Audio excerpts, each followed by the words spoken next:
I'm here representing the monastery as part of a collaboration with NetHood and, in fact, 3 or 4 universities. It's a big consortium to develop tools to support local communities with offline mesh developing offline mesh networks. And the monastery is basically has the role of tester in this project.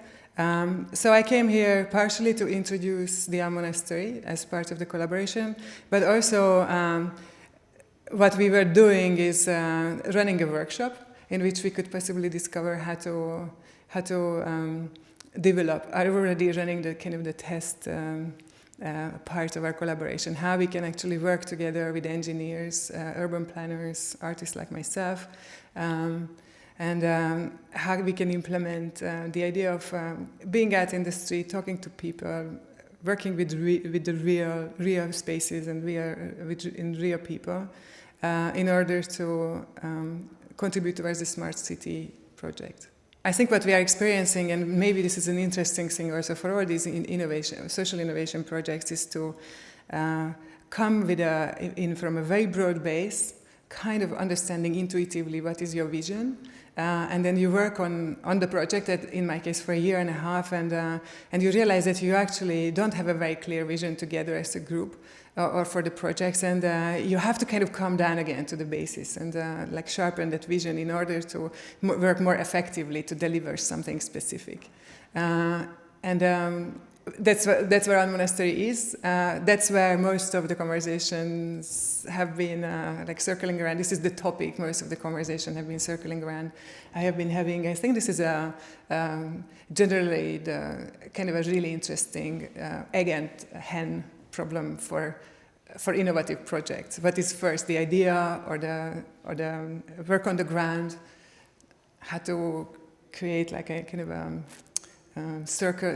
healthy circulation around the two or between the two, so it doesn't just become like ideology, or it doesn't become just simply like a small action on ground with no potential larger scale or scalable.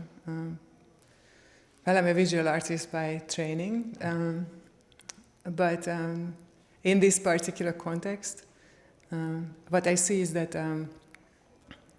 the living together part seems to be more important, or gaining more importance than the working together part. So in the last few years, it seems to me that people have been trying to experiment and come up with new ideas how groups remotely or locally can work together better, be more efficient, be more democratic, be without structure, have some structure, or these different considerations. And my sense and also my experience with monastery is that the fact that we actually live together, that there is a future, a very uncertain future for humanity. So how are we going to live together so that the world doesn't come to an end in our hands is going to be the big question. I consider it's a very practical question, like how we are going to live together.